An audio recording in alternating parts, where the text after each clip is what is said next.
राष्ट्रवाद एक तरह। और उसमें आप राष्ट्रवाद की बात करती हैं कि आरोप लगे हैं कि राष्ट्रवाद को अपने हिसाब से सेवा दल को पाठ पढ़ाएंगे राष्ट्रवाद का।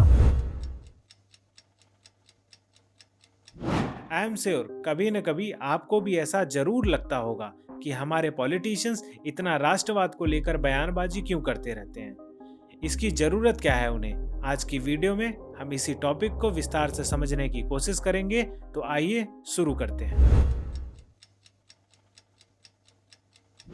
आसान शब्दों में हम राष्ट्रवाद को सबसे पहले समझते हैं। राष्ट्रवाद को एक भावना और विचार के रूप में हम समझ सकते हैं, जिसमें आपकी राष्ट्र के प्रति एक निष्ठा होती है और साथ ही राष्ट्र के विकास और हित के बारे में आपका एक मत होता है।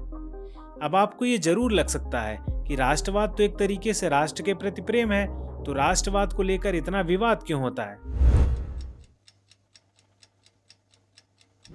बिल्कुल, ये एक तरीके से प्रेम ही है, पर राष्ट्रवाद का एक कॉम्प्लेक्स रूप ये भी है कि एक देश की भौगोलिक सीमा के अंदर रहने वाले लोगों की संस्कृति, सभ्यता और उनकी जीवन जीने की शैली देश की एक पहचान होती है और इसी पहचान को राष्ट्र का नाम दिया जाता है।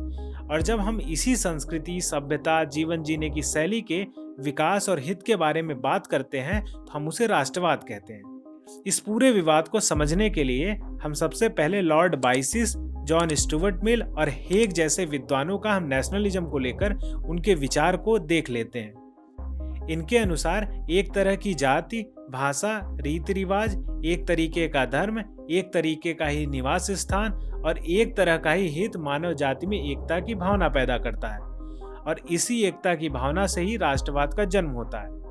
अब इस पूरे स्टेटमेंट में एक गौर करने वाली बात आपने भी ये जरूर देखी होगी कि एक तरह के शब्दों का बार बार प्रयोग किया जा रहा है, यानी कि कहीं न कहीं ऐसे तमाम मशहूर पॉलिटिकल साइंटिस्ट और थिंकर्स के द्वारा ये बात सिद्ध करने की कोशिश लगातार की जाती है कि राष्ट्रवाद माने एक तरह की ही संस्कृति और सभ्यता का हित और विकास।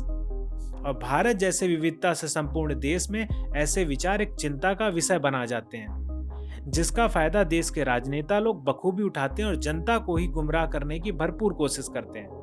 अब हमें यह भी समझना बहुत जरूरी है कि गैर विविधता वाले देशों के सोशल एक्सपेरिमेंट्स का प्रयोग हम भारत से करके राष्ट्रवाद को गलत नहीं ठहरा सकते, क्योंकि भारत का सोशल स्ट्रक्चर काफी डाइवर्स है। और साथ ही ये भी ध्यान रखने वाली बात है कि नेशनलिज्म का मतलब बिल्कुल सही है, पर उसका फायदा जिस तरीके से राजनेता उठाते हैं हमें उससे सतर्क रहना है, ना कि राष्ट्रवाद को गलत ठहराना है। अब हम ये समझते हैं कि राष्ट्रवाद की जरूरत हमें है भी या ये बस केवल एक राजनीतिक जुमला है।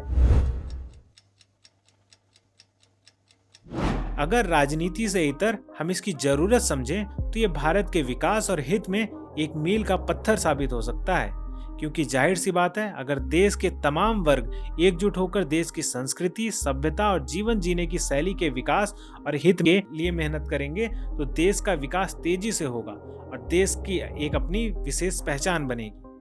परंतु अगर राजनीति के चश्मे से देखें तो राष्ट्रवाद का केवल लोगों में भय बनाया जाता है और ये दिखाने की कोशिश की जाती है कि इसके कारण अल्पसंख्यक समूह की संस्कृति खत्म हो जाएगी और देश में केवल एक ही तरह के लोग रह सकेंगे। इसीलिए इस तरीके की राजनीति से समाज में केवल अलगाव पैदा हो सकता है। इसलिए राष्ट्रवाद की तो जरूरत हमें है, परंतु इसकी राजनीति करने वाले लोगों से और भय पैदा करने वाले लोगों से हमें सतर्क रहना चाहिए। उम्मीद करता हूं कि ये वीडियो आपको अच्छी लगी होगी, इसलिए इस वीडियो को ज़्यादा से ज़्यादा लोगों तक शेयर करने में आप हमारी मदद कीजिए।